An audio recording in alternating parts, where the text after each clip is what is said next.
শুরিটোলা মসজিদের পাশে বাসা সুমনের। কাতার থেকে দেশে এসেছেন মাত্র কয়েকদিন হলো, আর দীর্ঘদিন পর দেশে এসেছেন বিয়ে করার উদ্দেশ্য নিয়েই। বিয়ের জন্য মেয়েও দেখা হচ্ছে। সব মিলিয়ে সময়টা সুমন আর তার পরিবারের জন্য নিশ্চয়ই আনন্দের। অনেকদিন পর পরিবারের সাথে আনন্দঘন সময় কাটাচ্ছেন এই প্রবাসী। শবে বরাত উপলক্ষে সুমনের মা রোজা রেখেছেন। ইফতারে মায়ের জন্য ভালো কিছু খাবার কিনতে বাসা থেকে বের হয়েছেন সুমন, কিন্তু আর বাসায় ফেরা হলো না। প্রিয় মায়ের জন্য আর ইফতার নিয়ে বাড়ি ফেরা হলো না সুমনের। ইফতার কেনার জন্য জীবন প্রদীপ নিভে যায় প্রবাসী এই রেমিটেন্স যোদ্ধার।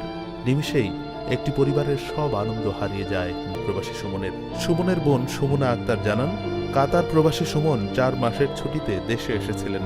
মা, 2 বোন আর 1 ভাইকে নিয়ে বংশালের শুরিটোলায় থাকতেন। সেদিন বিকেলে মায়ের জন্য ইফতারি কিনতে বের হয়ে বিস্ফোরণে মারা যান তিনি। মৃত্যুর খবর শুনে নিহত সুমনের মা বোন ঢাকা মেডিকেলে বারবার মূর্ছা যাচ্ছেন। তার বাবা মার একটাই দাবি, তাদের ছেলের যেন ময়না তদন্ত না করা হয়। সুমনের বড় বোন সুমনা আক্তার বলেন, সুমন 10 দিন আগে কাতার থেকে এসেছে।